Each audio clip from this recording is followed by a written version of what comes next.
العلم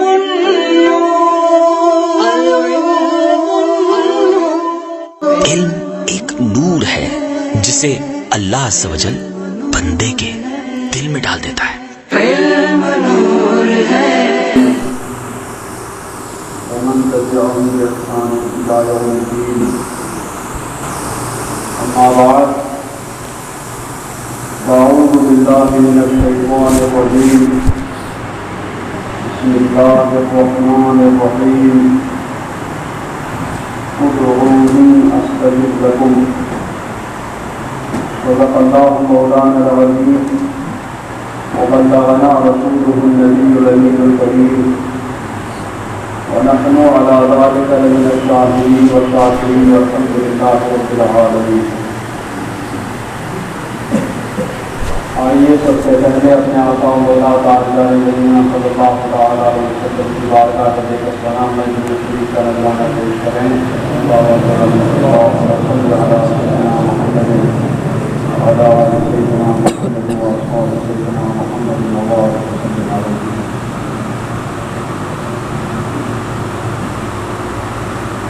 اللہ کے جامی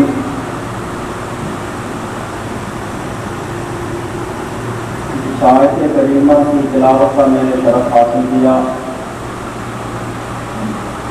اللہ رب العزت اپنے بندوں سے ارشاد فرماتا ہے ادعونی استجب لکم. تم مجھ سے دعا مانگو میں تمہاری دعا قبول کروں گا. دعا مومن کا وہ ہتھیار ہے کہ جب اس کے ظاہری ہتھیار ختم ہو جاتے ہیں،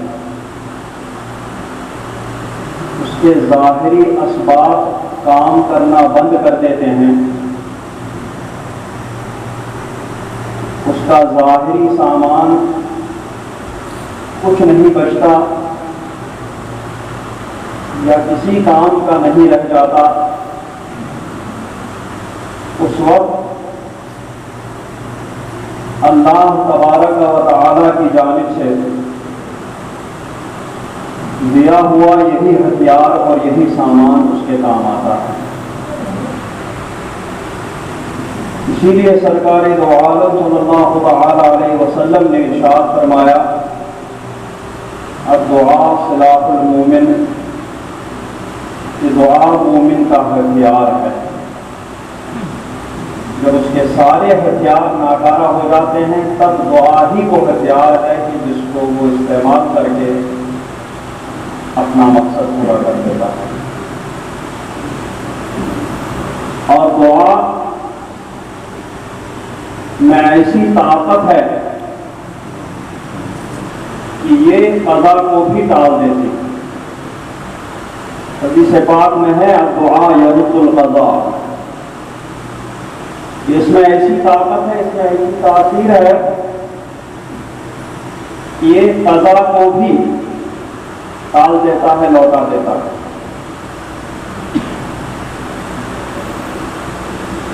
لیکن اس میں ایسی شرطیں ہیں کہ ان کو اگر اپنایا نہ جائے تو پھر یہ دعا، یہ ہتھیار بھی کسی کام کا نہیں آتا. دعا کی شرطیں بزرگوں نے فرمائی ہیں.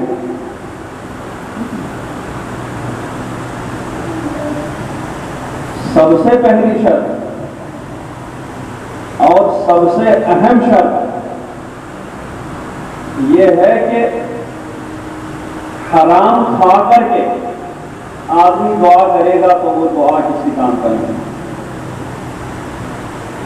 روایت میں ہے کہ حرام کا ایک لقمہ 40 دن تک دعا کی قبولیت کو روک دیتا ہے. مطلب ایک حرام کا لقمہ کھانے والے کی 40 دن تک اگر وہ دعا مانگے تو 40 دن تک اس کی دعا قبول نہیں ہوگی. ایک لقمہ کھانے والے کا یہ حال ہے. تو اب تو زمانہ ایسا ہے کہ شاید ہی کوئی پلیٹ ہماری حرام لقمے سے خالی جاتی ہے. اسی وجہ سے ہماری دعاؤں کی تاثیر بھی ختم ہوتی چلی جائے. تو دعا کے آداب ہیں کہ باوضو ہو کر کے، قبلہ رخ ہو کر کے، دل کو پاک و صاف کر کے، یقین کامل کے ساتھ، پیٹ میں حرام کا ایک لقمہ بھی نہ ڈالا ہو، ان شرائط کے ساتھ اگر دعا مانگی جائے تو اللہ تبارک و تعالیٰ کا وعدہ ہے کہ وہ دعا ضرور قبول فرمائے گا. یقین کامل ہونا بھی شرط ہے. ورنہ یہ ہے کہ چلو دعا مانگ لیتے ہیں، قبول فرمائے تو اس کی مشیت، نہیں فرمائے تو بھی کوئی نہ. دعا اس یقین کے ساتھ مانگو کہ نہ اللہ تبارک و تعالیٰ کا وعدہ ہے کہ وہ دعا قبول فرمائے گا، تو وہ ضرور ہماری دعا قبول فرمائے گا. اور اگر بظاہر اس کی قبولیت کے آثار آپ کو نہیں نظر آئے تو آپ کے اس یقین میں کوئی فرق نہیں پڑنا چاہیے، کیونکہ یقین کامل کے ساتھ اور ان شرائط کے ساتھ دعا مانگیں گے تو یا تو اللہ تبارک و تعالیٰ اسی وقت اس دعا کا ثمرہ عطا فرما دیتا ہے، یا پھر اس کو ہمارے لیے اس لمحے کے لیے محفوظ فرما لیتا ہے کہ جس لمحے میں ہمیں اس دعا کی بہت سخت ضرورت ہو، اس لمحے کے لیے اللہ تبارک و تعالیٰ اس دعا کو محفوظ فرما دیتا ہے.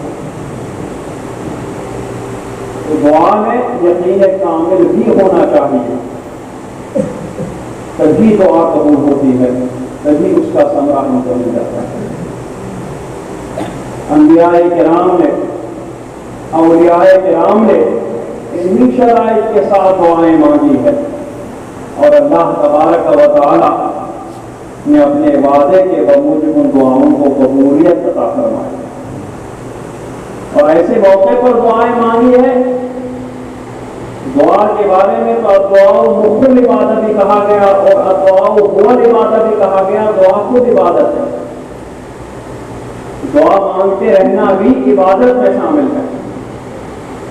تو عام حالات میں بھی دعا مانگتے ہی رہنا چاہیے، لیکن ان حالات میں کہ جب آدمی کے پاس کوئی ظاہری سبب ہی نہیں رہتا ہے، کوئی ظاہری تیاری نہیں رہتی ہے، ظاہری سامان نہیں رہتا ہے، اس وقت دعا کی حیثیت اور زیادہ بندے کی نظر میں بڑھ جاتی ہے. انبیاء کرام سے ہر طرح کے، اولیاء کرام سے ہر طرح کی دعائیں مانگنا ثابت ہے. اپنے معمولات میں بھی صبح و شام کی دعائیں ملتی ہیں، دن رات کی دعائیں ملتی ہیں. خود قرآن پاک میں جگہ جگہ انبیاء کرام کی، اولیاء کرام کی دعاؤں کو نقل فرمایا ہے. خود احادیث کریمہ میں سرکار صلی اللہ علیہ وسلم نے ہر حرکت اور ہر فعل کے لیے ایک نئی دعا ارشاد فرمائی ہے. تو دعا مانگتے رہنا یہ عبادت ہے، اور انبیاء کرام سے یہ سب ثابت ہے. اور اس حالت میں بھی انبیاء کرام سے دعائیں منقول ہیں کہ جب ظاہری سامان ختم ہو چکے تھے. حضرت نوح علیہ السلام 950 برس تک انہوں نے اپنی امت کی تبلیغ فرمائی، لیکن امت نے اس کے جواب میں ان پر ظلم و ستم کے پہاڑ توڑ دیے. انہیں اتنا مارا جاتا تھا کہ وہ بے ہوش ہو جاتے تھے اور لوگ انہیں مردہ سمجھ کر کے کنارے پھینک دیتے تھے. پھر جب ان کو ہوش آتا تھا تب پھر اٹھ کر کے اسی جوش اور ولولے کے ساتھ، اسی عزم و حوصلے کے ساتھ وہ اللہ تبارک و تعالیٰ کا پیغام، اس کی تبلیغ کرتے، اس کے احکام کو قوم تک پہنچاتے. لیکن قوم پھر ان پر ظلم و ستم کرتے. ظاہری طور پر ان کے پاس کوئی لشکر نہیں تھا کہ جس کو لے کر کے وہ قوم کو جواب دے دیتے. 950 برس تک انہوں نے اپنے قوم کا ظلم و ستم سہا، لیکن اللہ تبارک و تعالیٰ کا پیغام پہنچانے میں کسی طرح کی کوتاہی نہیں فرمائی۔ اور 950 برس کے بعد جب پورے طور پر مایوس ہوئے کہ اب یا پھر اللہ تبارک و تعالیٰ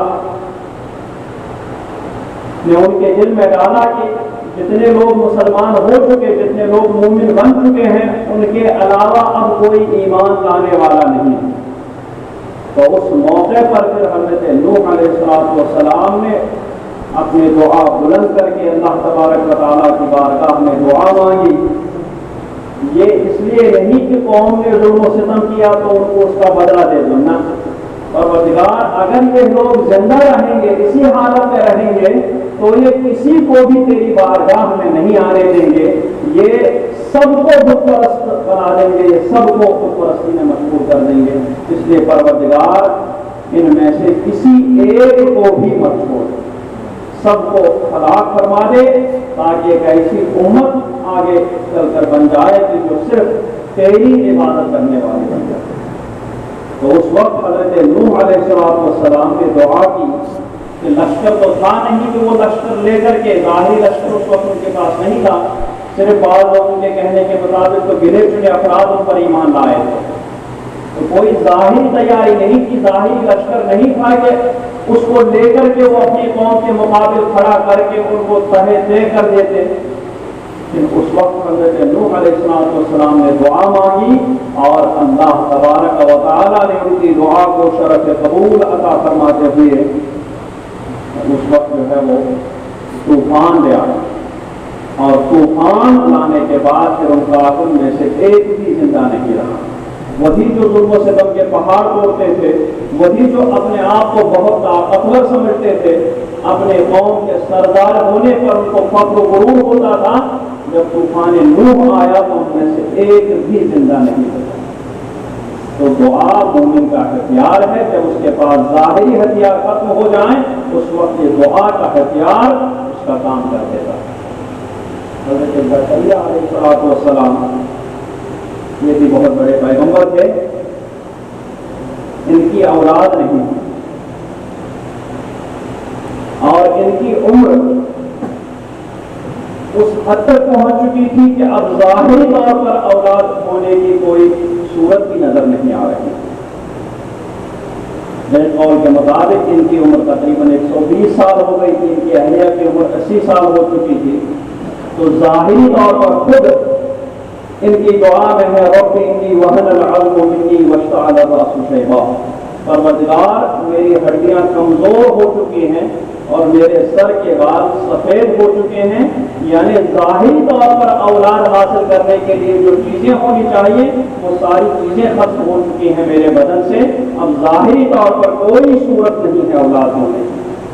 تو ظاہری اسباب جب جواب دے گئے، ظاہری صورتیں ختم ہو گئی، اس وقت حضرت زکریا علیہ السلام نے اپنے دونوں ہاتھ بلند کیے اللہ تبارک و تعالیٰ کی بارگاہ میں خلوص للہیت کے ساتھ اور یقین کامل کے ساتھ انہوں نے دعا مانگی رب ہب لی من لدنک ذریۃ طیبۃ انک سمیع الدعاء، اے پروردگار مجھے اپنے پاس سے، میرے ظاہری اسباب تو ختم ہو چکے ہیں، میری ظاہری صورتیں منقطع ہو چکی ہیں، اب مجھے خاص اپنی بارگاہ سے ایک پاکیزہ اولاد عطا فرما، بے شک تو ہی دعا قبول فرمانے والا۔ جب حضرت زکریا علیہ السلام نے یہ دعا مانگی تو اس وقت پروردگار عالم کی رحمت جوش میں آئی اور فوراً ہی فنادت الملائکہ، ملائکہ نے، فرشتوں نے حضرت زکریا کو آواز دی کہ زکریا تمہاری دعا اللہ تبارک و تعالیٰ نے قبول فرمائی ہے اور تمہیں ایک اولاد عطا ہونے والی ہے، ایک نیک اور صالح فرزند حضرت یحییٰ علیہ السلام تم کو ملنے والے ہیں۔ تو حضرت زکریا علیہ السلام اپنی دعا کی قبولیت دیکھ کر کے اور زیادہ وہ شوق اور جذبے میں آ گئے، پروردگار جب اتنی عمر کے بعد کسی کو، یہاں تو 7 8 سال 10 سال کے بعد کسی کو اولاد مل جاتی ہے تو کتنا بےتاب رہتا ہے کہ کب وہ بچہ میری گود میں آ جائے اور میری آنکھوں کو ٹھنڈک پہنچائے۔ یہاں تو 100 سال گزر چکے تھے، 100 سال کے بعد پروردگار عالم کی بارگاہ میں جب انہوں نے اپنے ہاتھ بلند کیے تو پروردگار عالم نے اپنی بارگاہ مقدسہ سے ساتھ ان کو ایک اولاد عطا فرمائی۔ تو اب حضرت زکریا کا جذبہ اور بڑا، پروردگار کوئی علامت مقرر فرما جس کی وجہ سے میں پہچانوں کہ مجھے اولاد اس طریقے سے مل گئی۔ تو اللہ تبارک و تعالیٰ نے فرمایا کہ تم 3 دن 3 رات تک کوئی کلام نہیں کرو گے مگر اشارے سے۔ اور اس کے بعد حضرت زکریا علیہ السلام کو حضرت یحییٰ اللہ تبارک و تعالیٰ نے عطا فرمایا۔ تو جب ظاہری اسباب منقطع ہو جائیں اس وقت بندے کو چاہیے کہ پہلے اپنے آپ کو پاک و صاف کر دے، حرام کمائی سے اپنے پیٹ کو صاف کر دے اور اس کے بعد دل کو صاف کر دے۔ کسی کے کینہ رکھا ہوا ہو، حسد اور بغض وغیرہ رکھا ہوا ہو، کسی مسلمان بھائی کی نفرت پالے ہوئے ہو تو دل کو ساری چیزوں سے دور پال رکھا ہو، غیبت چغلخوری سے پال رکھے ہوں، تو پہلے وہ اپنے دل کو ان تمام چیزوں سے پاک و صاف کر دے اور پھر اس میں یقین پیدا کر کے پھر وضو کر کے اور قبلہ رخ ہو کر کے مصلی پر کھڑے ہو کر کے اپنے دونوں ہاتھ اللہ تبارک و تعالیٰ کی بارگاہ میں بلند کرے تو پھر دنیا کی کوئی بھی حاجت ہو، جو بھی وہ پھر پروردگار عالم سے مانگے گا اللہ تبارک و تعالیٰ اس کو ضرور عطا فرمائے گا۔ اسی طریقے سے ظاہری طور پر دشمن بہت بڑا، دشمن کے پاس ساز و سامان بہت زیادہ، دشمن سے ظاہری طور پر لڑنے کی کوئی طاقت نہیں، اپنے پاس کمزوری کے علاوہ کچھ نہیں، تو اس وقت بھی اللہ تبارک و تعالیٰ کی جانب سے دیا ہوا یہ ہتھیار استعمال کر کے دشمن پر فتح و نصرت حاصل کر سکتے ہیں۔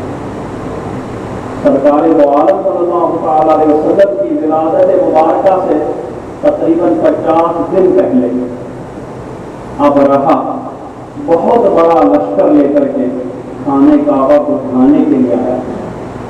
اس نے یمن میں ایک بہت خوبصورت عالیشان عمارت بنائی تھی اور لوگوں میں اعلان کرا دیا تھا کہ اب تم لوگ مکہ شریف کے اس ٹوٹی پھوٹی عمارت کا طواف کرنے کے بجائے تم لوگ میری اس عالیشان جو عمارت جو میں نے بنائی ہے، سونے چاندی موتی جو بھی دنیا کی بیش قیمت چیزیں اور پتھر اور جو بھی تھا وہ سب اس نے اس میں خرچ کر دیا تھا اور لوگوں کو وہ اس کی طرف لانا چاہتا تھا۔ لیکن لوگ جب نہیں آئے، کسی ایک آدمی کا بھی گزر نہیں ہوا، تو اس وقت ابرہہ نے پوچھا لوگوں سے کہ کیوں میری عالیشان عمارت کو دیکھنے کے لیے کیوں نہیں آتا ہے کوئی؟ اتنا خوبصورت، اتنی خوبصورت عمارت میں نے بنائی، اس کو دیکھنے کے لیے کوئی کیوں نہیں آتا؟ تو کسی نے کہا اس لیے کہ وہاں مکہ شریف میں جو کعبہ شریف ہے لوگ اسی کی جو ہے اسی کے پاس جاتے ہیں، اسی کے طواف کرتے ہیں، اسی کی عظمت لوگوں کے دلوں میں بیٹھی ہوئی ہے۔ جب تک وہ وہاں پر کھڑا رہے گا تب تک تیری اس عمارت کو دیکھنے کے لیے دنیا سے کوئی بھی آدمی نہیں آئے گا۔ یہ جب بتایا گیا تو ابرہہ نے پورا پلان بنا لیا کہ خانہ کعبہ کو میں مسمار کر کے ہی رکھوں گا۔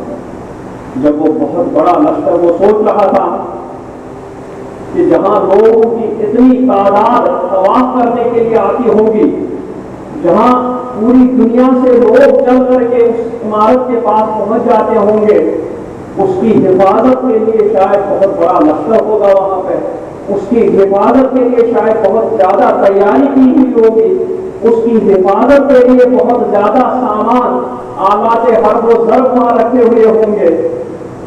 تو یہ سوچ کر کے ابرہہ نے بھی بہت بڑے لشکر کو تیار کیا اور انسان ہی نہیں بلکہ ہاتھی بھی تیار کر دیے، اس کے لیے ہاتھیوں کو بھی تیار کیا کہ انسان اگر مر جائیں تو ہاتھی ان لوگوں کو شکست دیں گے۔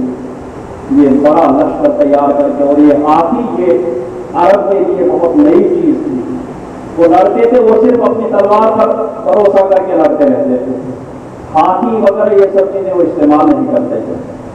ابرہہ نے ہاتھی بھی تیار کر دیے اور بہت بڑا لشکر جب تیار کر کے وہ خانہ کعبہ شریف کو ڈھانے کے لیے مکہ شریف پہنچا، مکہ شریف کے قریب اس نے پڑاؤ ڈالا اور اس کے جو لشکری تھے ان لوگوں نے وہاں لوٹ مار شروع کر دی۔ لوٹ مار جو بھی اونٹ بھیڑ بکریاں جو بھی ان کو ملتا گیا وہ سب اس کو قبضے میں لے کر کے اپنے پاس چلے گئے۔ انہی لوٹ کے مال میں حضرت عبد المطلب کے بھی تقریباً 200 اونٹ تھے۔ جب ابرہہ وہاں پہنچا قریب تو اس نے وہاں مکہ شریف آدمی بھیجا کہ وہاں جا کر کے وہاں جو لوگوں کا سردار ہے اس کو بلا کر کے لاؤ۔ تو بتایا گیا کہ عبد المطلب اہل مکہ کے سردار ہیں۔ عبد المطلب کو بلایا گیا۔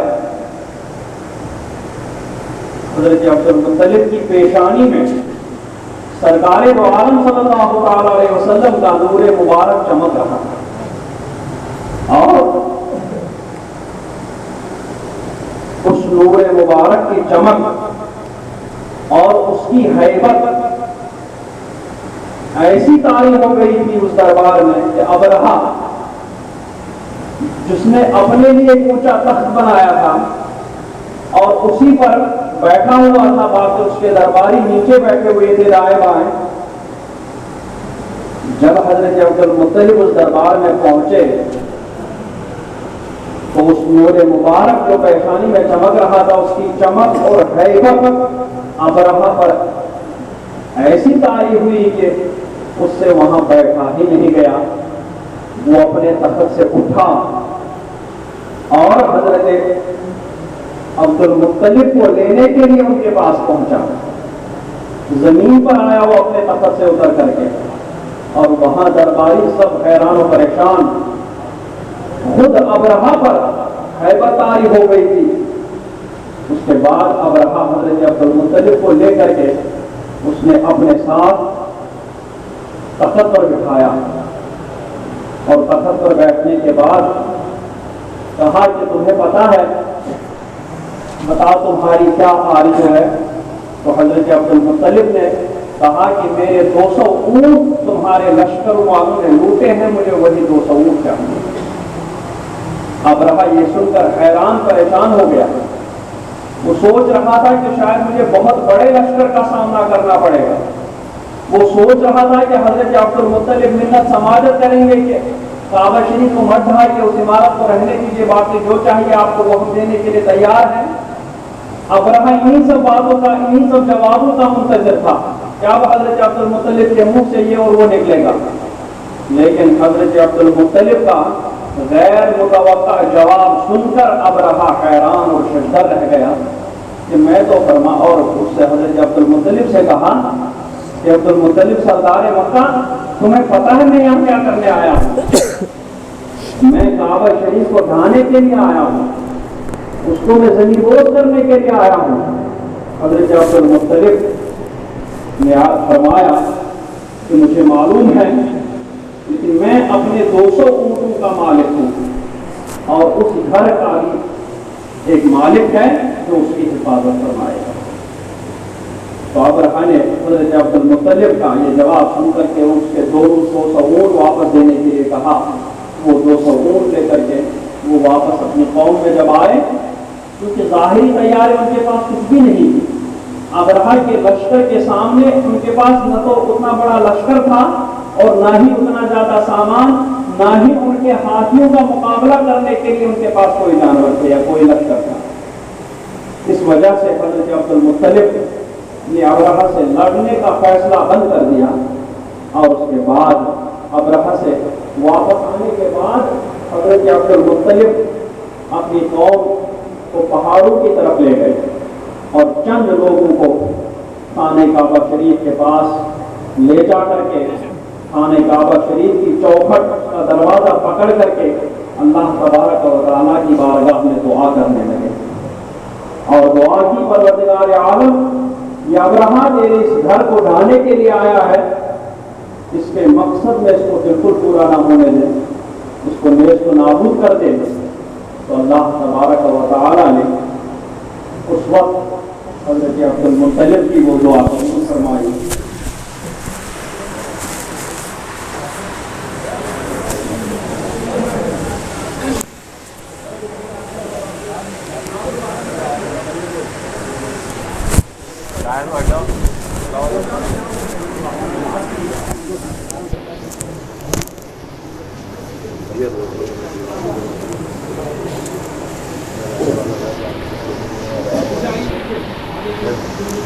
اس وقت اللہ تبارک و تعالیٰ نے قبول فرمائی، بہت ہی للہیت کے ساتھ گڑ گڑا کر کے رو رو کر کے اور پاکیزہ دل پاکیزہ نفس کے ساتھ پاکیزہ بدن کے ساتھ حضرت عبد المطلب نے وہ دعا مانگی تھی۔ اللہ تبارک و تعالیٰ نے اس دعا کو شرف سے قبول بخشا اور اپنا ایسا لشکر بھیجا کہ ابرہہ کا لشکر اس لشکر تک پہنچا ہی نہیں، اس کا کچھ بگاڑ ہی نہیں پایا۔ آسمان سے پرندے بھیجے اور پرندوں کے گونج میں اور ان کے پیروں میں ایک ایک کنکر تھا۔ وہ پرندے ابرہہ کے لشکر کے اوپر سے گزرے اور ان کے چونچ سے اور ان کے پیروں سے پنجوں سے ایک ایک کنکر گرتا تھا۔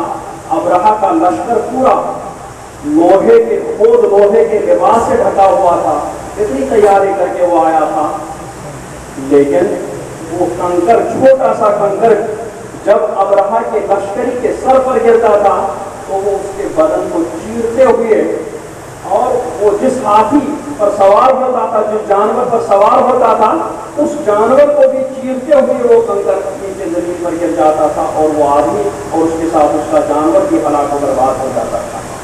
اللہ تبارک و تعالیٰ نے اس طریقے سے اپنے کعبے کی حفاظت فرمائی اور حضرت عبد المطلب اور اس وقت موحدین کی ایسے لشکر سے حفاظت فرمائی کہ جس لشکر کا کسی کو ورن و گمان بھی نہیں تھا۔ ابرہہ اتنی تیاری کر کے آیا تھا، لیکن اللہ تبارک و تعالیٰ نے وہ لشکر بھیجا کہ اس کے تلوار بھی کسی کام کے نہیں آئے، اس کے ہاتھی بھی کسی کام کے نہیں آئے، وہ ایک کنکر ایک ریت کے چھوٹے سے ذرے کو بھی روک نہیں پائے اپنے آپ کو بچانے کے لیے۔ ایسا لشکر اللہ تبارک و تعالیٰ نے ان کے پاس بھیجا اور سارا ابرہہ کا لشکر تباہ و برباد ہو گیا۔ اور ابرہہ خود اس کو ایک زخم ہوا ہو تو صرف کنکر سے نہیں مرا بلکہ وہ تڑپ تڑپ کے مرا۔ اس کا جرم تو سب سے زیادہ سخت تھا، ان سارے لوگوں کا گناہ تو ابرہہ کے سر پر بھی تھا، اس لیے اس کو اتنی آسان موت نہیں دی گئی، بلکہ اس کے زخم میں ناسور پیدا ہو گیا، زخم ناسور بن گیا اور سر سے لے کر پیر تک وہ پہنچ تو گیا اپنے علاقے میں یمن تک، لیکن وہاں جا کر کے پورا اس کا بدن بدبودار ہو گیا، پورا سر سے پیر تک وہ سڑ گیا اور سڑ کر کے بدبودار ہو کر کے وہ مرا۔ لوگ اس کے قریب بھی نہیں آتے تھے۔ اس طریقے سے اللہ تبارک و تعالی دعا کو قبول فرما کر کے اپنے محبوبوں کی حفاظت کرتا ہے، لیکن بشرطے کہ تو جب کوئی بھی تیاری نہ ہو تب اللہ تبارک و تعالیٰ کا یہ ہتھیار کام آ جاتا ہے۔ لیکن اس میں وہی شرائط ہیں کہ حرام کا ایک لقمہ بھی پیٹ میں نہ گیا ہو اور خلوص للہیت یقین محکم ہو، یقین کامل ہو اور گڑ گڑا کر کے رو رو کر کے دعا مانگی جائے، قبلہ رخ ہو کر کے اللہ تبارک و تعالیٰ کی بارگاہ میں پاک و صاف ہو کر کے مانگی جائے، تبھی یہ دعا قبول ہوتی ہے۔ اسی کو اللہ تبارک و تعالیٰ نے اس ہاتھی والے واقعے کو بہت تفصیل کے ساتھ سورہ فیل میں بیان فرمایا کہ محبوب علم تری کیف فعل ربک باصحاب الفیل، تم نے نہ دیکھا کہ اللہ تبارک و تعالیٰ نے ان ہاتھی والوں کا کیا حال کیا؟ علم یجعل کیدہم فی تضلیل، آپ نے نہ دیکھا کہ انہوں نے حضرت عبد المطلب وغیرہ کے ساتھ ان کے مقابلے میں کتنی سازشیں کی تھی، کتنا مکر اور کتنا دھوکہ وہ کرنا چاہتے تھے حضرت عبد المطلب وغیرہ کے ساتھ میں، کتنی بڑی سازش رچی تھی ان لوگوں نے خانہ کعبہ شریف کو اللہ کے گھر کو ڈھانے کے لیے۔ اے محبوب کیا تم نے نہ دیکھا کہ اللہ تبارک و تعالیٰ نے ان کی اس سازش کو کس طریقے سے تباہ و برباد کر ڈالا، ان کی اس سازش کو کس طریقے سے انہی لوگوں پر پلٹ دیا۔ الم یجعل کیدہم فی تضلیل وارسل علیہم طیرا ابابیل، اس وقت تمہارے پاس لشکر تو نہیں تھا، تیاری تو نہیں تھی، لیکن تم نے نہ دیکھا کہ کس طریقے سے اللہ تبارک و تعالیٰ نے ان کا داؤ، ان کی وہ سازش تباہ و برباد کر ڈالی اور ان پر ارسل علیہم طیرا ابابیل، جماعت جب جماعت، گروہ در گروہ، دار در دار، ان کے پاس پرندے بھیجے اوپر سے، جن پرندوں نے ان کو تباہ و برباد کر کے رکھ دیا. وارسل علیہم طیرا ابابیل ترمیہم بحجارۃ من سجیل. وہ پرندے کیا کرتے تھے؟ آج تو اوپر سے ایٹم بم گرا دیں یا بم گرا دیں تو بہت فخر و غرور کرتے ہیں. انسان جہاز میں لے جائے تو کوئی بڑی بات نہیں ہے. پرندہ چونچ میں ایک کنکر، چھوٹا سا کنکر لے کر کے سرکے کو تباہ و برباد کر دے رہا ہے. یہ اللہ تبارک و تعالیٰ کے لشکر ہیں. وہ کنکروں کے پتھر اپنے چونچ سے، اپنے پنجوں سے وہ ان لشکروں پر پھینک رہے تھے. فجعلہم کعصف مأکول. اور وہ لشکر جرار ابرہہ نے جس کی تیاری میں کتنے مہینے لگائے تھے، کتنے سال لگائے تھے، اس لشکر جرار کو پرندوں کے ایک لشکر نے ایسا کر ڈالا جیسے کھائی ہوئی کھیتی کی پتی. کھائی ہوئی پتی. کعصف مأکول، عصف کہتے ہیں گندم، باجرہ، جو وغیرہ کی پتی کو، اور مأکول کھائی ہوئی پتی. تو پتی کیا ہوتا ہے؟ جب جانور اس پتی کو کھا لیتا ہے اس کے بعد وہ پیٹ میں چلا جاتا ہے. پیٹ میں جانے کے بعد اس کو گوبر یا لیڑ بن کر کے وہ باہر آ جاتا ہے. اس وقت اس کی کیسی صورت ہو جاتی ہے، کیسی حیثیت ہو جاتی ہے؟ اب رہا کہ اس لشکر کی وہی حیثیت اللہ تبارک و تعالیٰ نے فرمائی. تو دشمن چاہے سالوں سال سازشیں کرے، دشمن چاہے مہینوں تیاریاں کرے، اور آپ کے پاس بظاہر کوئی تیاری نہ ہو، اس وقت آپ اس ہتھیار کو استعمال کر کے دیکھیں. لیکن اس کو استعمال کرنے کے لیے جو ٹریننگ ہے، جو شرائط ہیں، وہ شرائط یعنی اس ہتھیار کو چلانے کے لیے جو ٹریننگ چاہیے وہ ٹریننگ بھرپور پہلے حاصل کرنی پڑے گی. پہلے حرام سے آپ کو پرہیز کرنا پڑے گا، پہلے آپ کو یقین پیدا کرنا پڑے گا اپنے اندر. پہلے روئیں، گڑ گڑا کر کے دعا مانگے تو آپ کا یہ ہتھیار چلے گا، اور جو بھی چلے گا تو اللہ تبارک و تعالیٰ کی طرف سے ایسا لشکر آئے گا جو ہمارے وقت گمان میں نہیں ہوگا، جو ہماری حفاظت فرمائے گا اور دشمنوں کی تیاریوں کو نیست و نابود کر کے رکھے گا. اللہ تبارک و تعالیٰ ہماری حفاظت فرمائے اور ہمیں شریعت کا پابند بنائے، شریعت کے حکام پر، مسلک اہل سنت پر، مسلک اعلیٰ حضرت پر چلنے کی توفیق رفیق عطا فرمائے. وصلی اللہ تعالیٰ علی خیر خلقہ محمد وعلی آلہ وصحبہ اجمعین. استغفر اللہ تعالیٰ ربی من کل ذنب واتوب الیہ.